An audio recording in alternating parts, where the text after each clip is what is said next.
quero tratar com você sobre um tema que tem a ver com a sua vida, com a minha vida, com todos nós. Você pode vencer a tentação. Não há nenhum ser humano passando por este mundo que não tenha sido tentado. Jesus, o Filho de Deus, não teve pecado, mas ele foi tentado. E porque ele venceu a tentação e é o nosso grande sumo sacerdote, nós também podemos vencer a tentação. Ser tentado não é pecado, ceder a ela sim. Então eu quero conclamar você para acompanhar comigo a exposição de Mateus, capítulo 4, versos de 1 a 11. Esse texto da tentação de Cristo está relatado também em Marcos 1, 12 e 13. E em Lucas 4, 1 a 13. Portanto, os três evangelhos sinóticos abordaram este episódio da tentação de Jesus.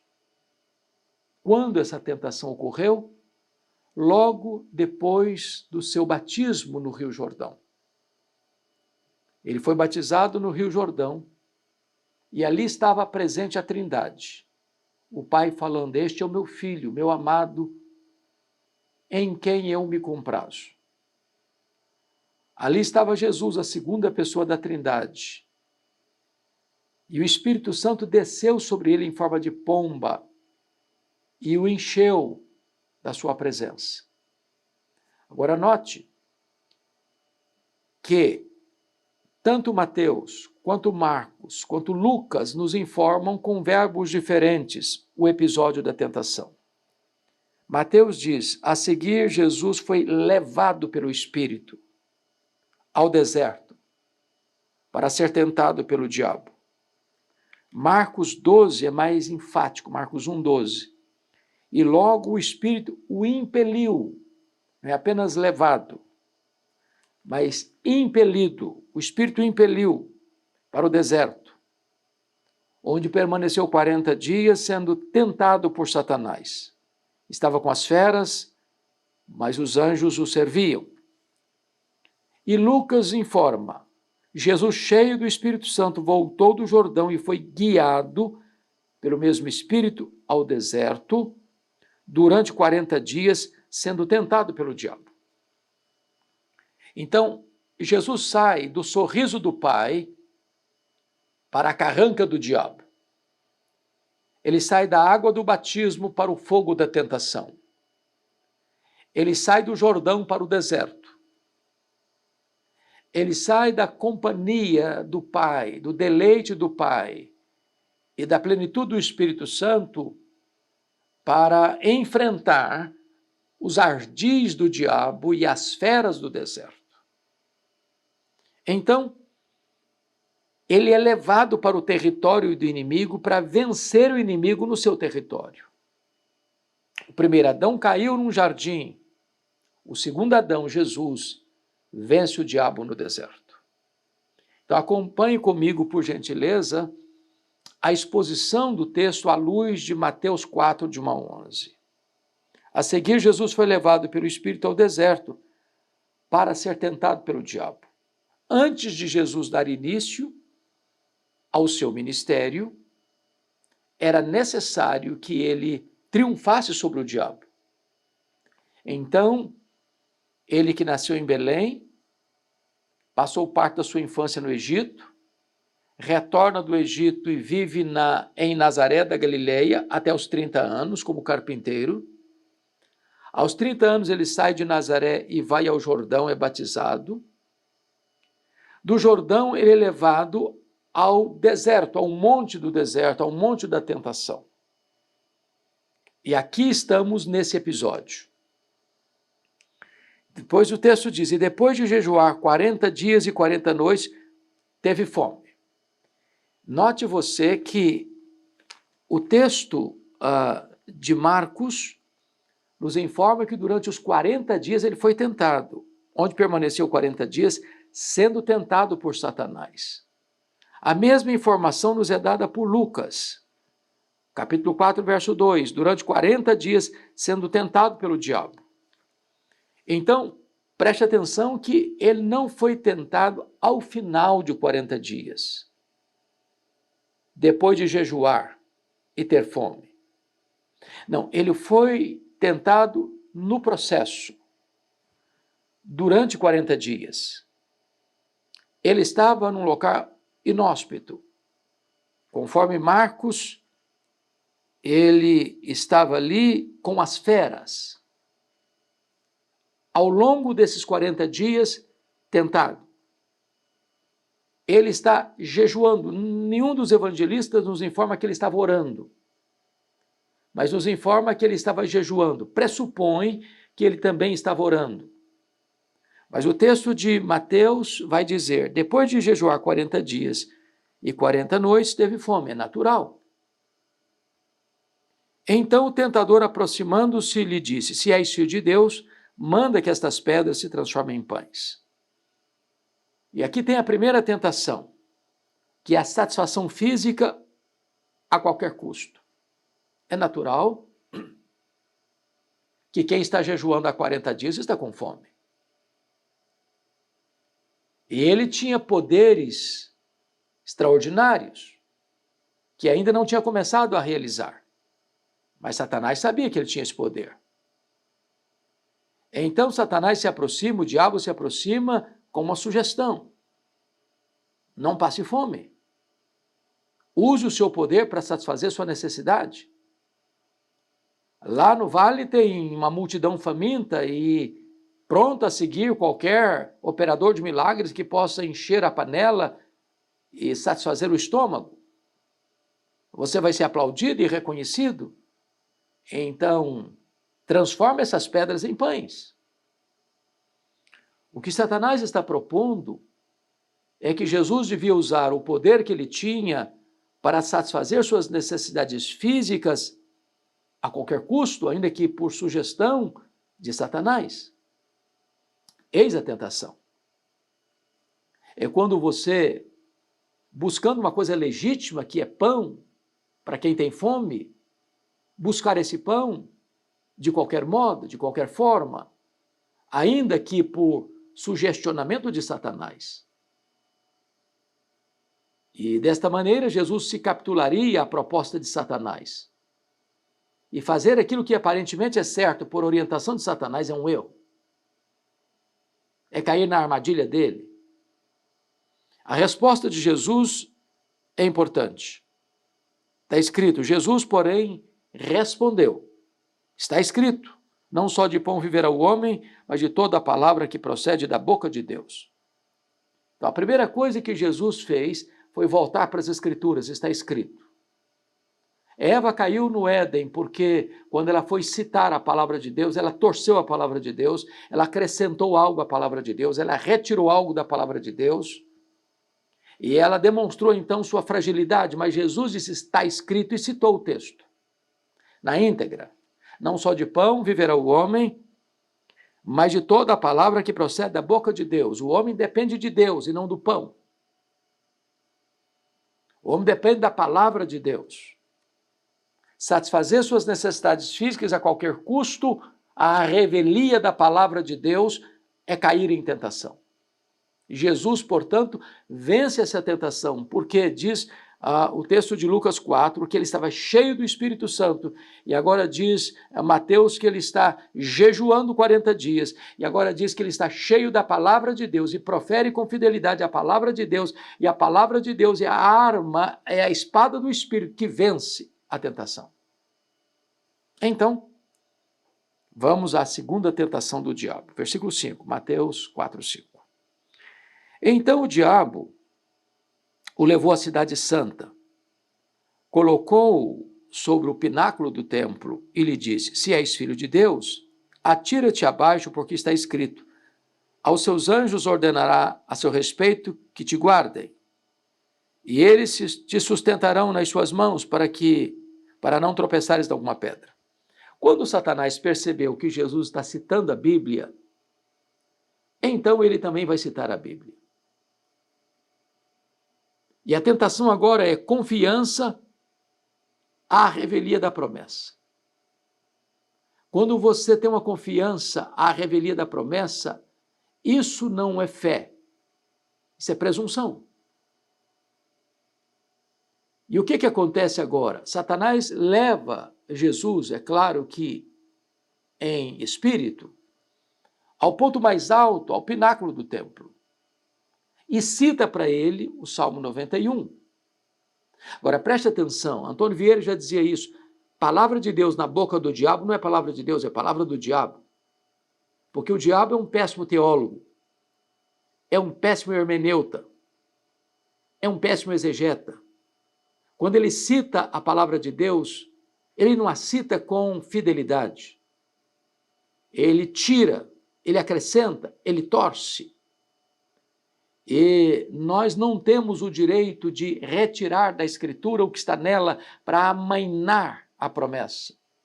Porque lá, no Salmo 91, não é o que foi citado aqui por Satanás.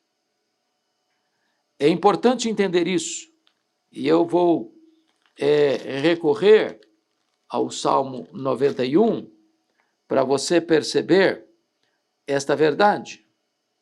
É muito importante você perceber isso. Está escrito aqui, veja bem, versículo 11, Salmo 91, versículo 11, foi o texto que Satanás citou. Porque aos seus anjos dará ordens a teu respeito para que te guardem em todos os teus caminhos. Em todos os teus caminhos, Satanás tirou.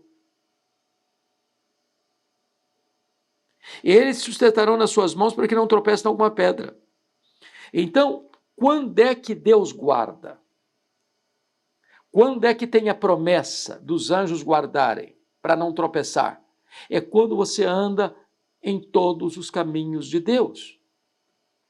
Ou seja, Deus não tem promessa de livramento quando você está em desobediência. Deus não tem compromisso com as nossas loucuras. Deus não tem promessa de nos guardar quando nós estamos desobedecendo a sua palavra. Deus não tem promessa de nos guardar quando nós estamos seguindo a orientação do diabo e não ouvindo a fiel palavra de Deus. Então, o que está acontecendo aqui é que Satanás quer levar Jesus a uma confiança à revelia da promessa. Satanás propositadamente retira em todos os teus caminhos. Porque seguir a orientação de Satanás é sair de todos os caminhos de Deus. É andar conforme o sugestionamento do enganador, do mentiroso, do assassino, do ladrão, do exterminador, daquele que é maligno em todas as suas propostas. Então, cuidado para você não ter uma falsa confiança. Para você fazer algo por sugestionamento de Satanás, pressupondo que você vai ser poupado ou você não vai sofrer consequências. Deus é fiel a cumprir o que prometeu, mas Deus não há de cumprir aquilo que ele não prometeu. Isso é presunção, isso não é fé. Então vamos voltar ao texto de Mateus capítulo 4. Qual foi a resposta de Jesus a essa citação falsa de Satanás do texto de Salmo 91, 11, retirando do texto parte integrante dele? Respondeu-lhe Jesus, também está escrito, não tentarás o Senhor teu Deus. Ou seja, Jesus responde à falsa citação da Bíblia feita por Satanás com a citação correta da Bíblia. E que citação é essa? Não tentarás o Senhor teu Deus. Ou seja, citar a Bíblia, torcendo a Bíblia, é tentação e não fé. É tentar a Deus. Isso é presunção, isso é arrogância. Isso é insurgir-se contra Deus e contra a sua palavra.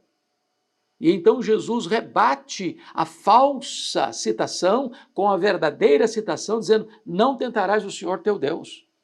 Querer levar uma pessoa uma falsa confiança em Deus é tentá-lo.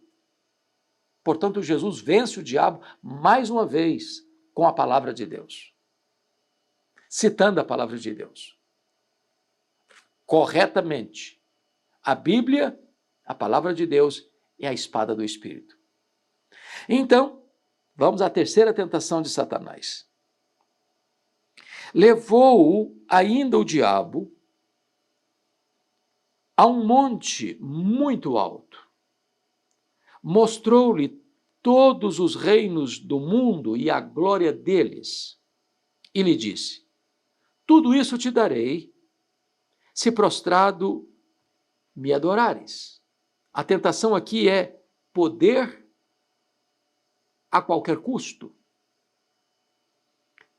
Satanás, então, apresenta a Jesus os reinos deste mundo, as glórias deste mundo.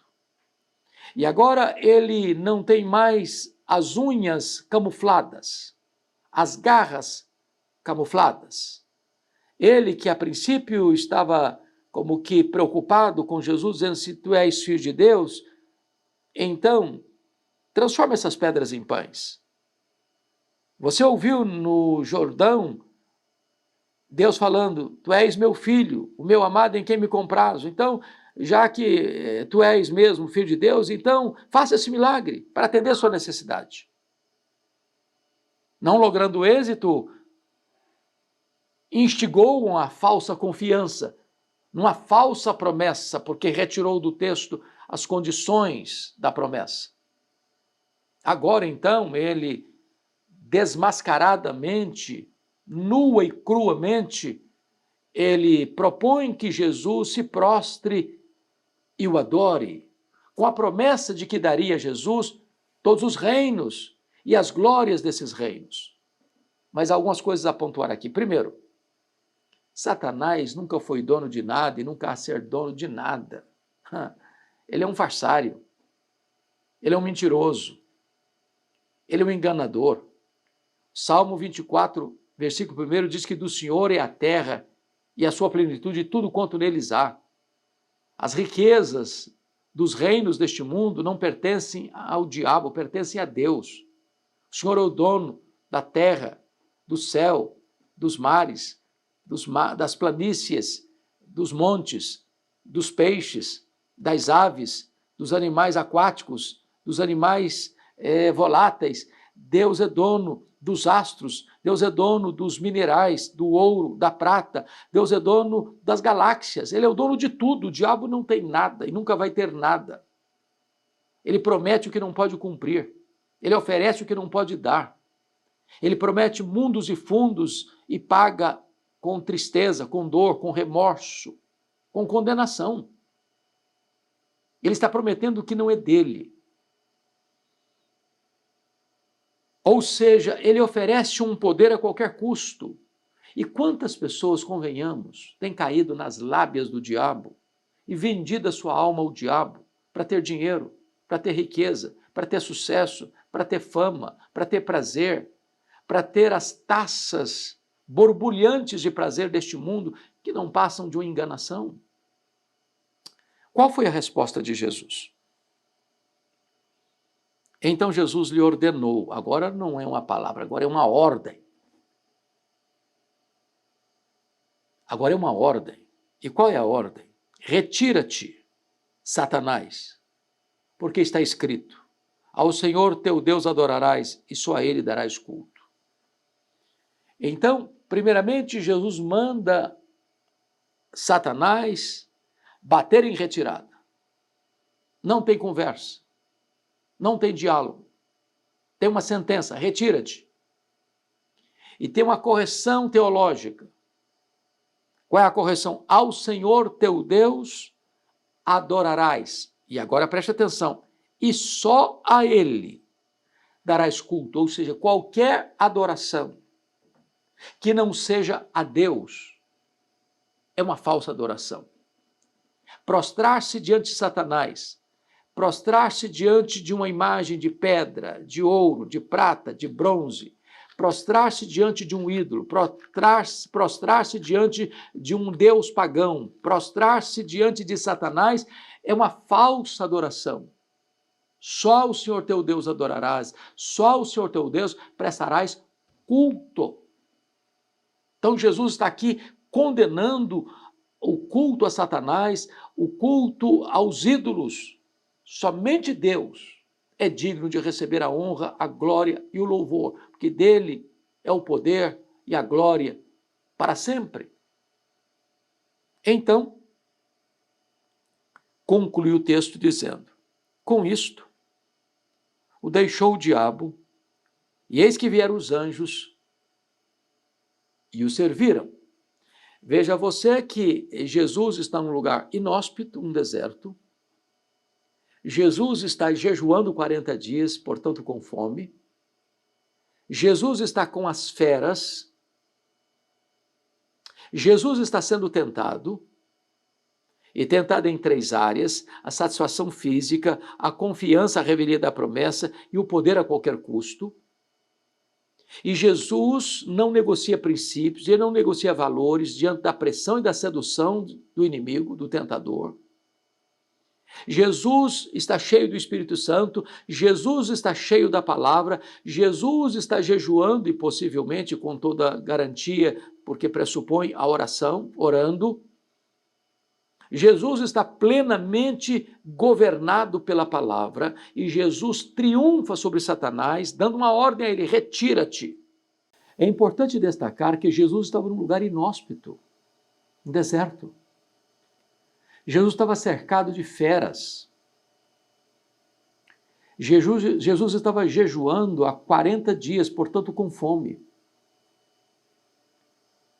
Então, Satanás, aproveitando esse contexto, propõe 3 tentações: satisfação física a qualquer custo, confiança à revelia da promessa e poder a qualquer custo.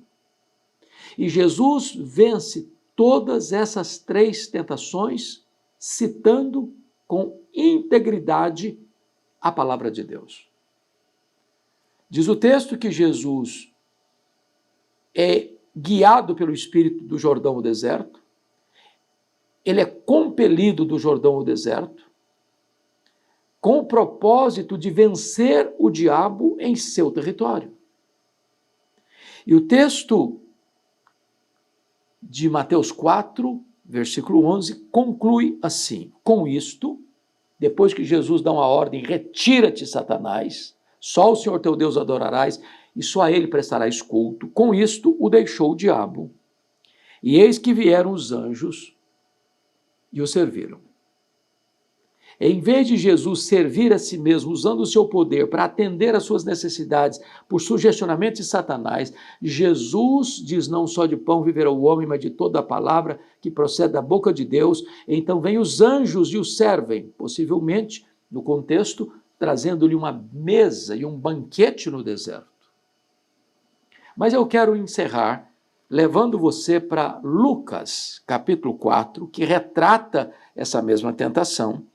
E no versículo 13 está escrito, 4:13, passadas que foram as tentações de toda sorte, portanto, tentações variadas, conforme nós observamos, pelo menos 3 investidas, apartou-se dele o diabo, até momento oportuno.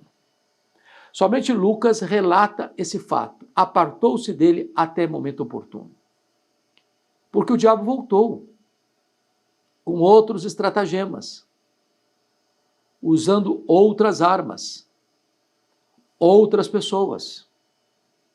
E ele foi tentado de diversas formas, seja pelas multidões, seja pelos fariseus, seja pelos próprios discípulos. O diabo, ele tem um arsenal, ele tem muitas caras, ele tem muitos estratagemas. e precisamos vigiar, porque às vezes ele vem rugindo como um leão, às vezes ele vem sutilmente como uma serpente. Precisamos vigiar, porque nós não podemos entrar nessa guerra, nessa batalha, de cara limpa. Precisamos de armas espirituais poderosas em Deus para destruir fortalezas e anular sofismas. Precisamos ser revestidos com o poder de Deus. Precisamos ser tomados de toda a armadura de Deus. Precisamos da plenitude do Espírito Santo, precisamos de jejum e oração, precisamos da palavra, a espada do Espírito. Mas eu quero concluir levando você para Hebreus capítulo 4. E aqui está escrito algo maravilhoso, e eu vou ler para concluir a minha fala. Hebreus 4, verso 14 a 16. Tendo, pois, a Jesus, o Filho de Deus, como grande sumo sacerdote que penetrou os céus, conservemos firmes a nossa confissão. Porque não temos um sumo sacerdote que não possa compadecer-se das nossas fraquezas. Antes foi ele tentado em todas as coisas, à nossa semelhança, mas sem pecado. Acheguemo-nos, portanto, confiadamente junto ao trono da graça, a fim de recebermos misericórdia e acharmos graça para socorro em ocasião oportuna. Quando você for tentado, recorra a Jesus, o nosso grande sumo sacerdote. Ele sabe o que é ser tentado. Tentação de toda sorte, e ele venceu. E ele é poderoso para socorrer você na hora oportuna de você ser liberto das armadilhas do diabo e as suas hostes. Você também pode vencer a tentação. Esta é a verdade posta nos textos que acabamos de analisar e expor com você. Mateus 4, Marcos 1, Lucas 4 e Hebreus 4. Esse é o texto que mostra para nós que você e eu também podemos vencer toda sorte de tentação, estando cheios do Espírito Santo, vivendo uma vida de oração e jejum, usando a espada do Espírito, que é a palavra de Deus, e adorando somente a Deus e somente a Ele, prestando o nosso culto. Deus abençoe a sua vida, o seu coração. Se esta mensagem abençoou você, eu peço que você a compartilhe com outras pessoas, para que mais gente seja consolada e confortada pela palavra viva do Deus vivo. Deus abençoe sua vida.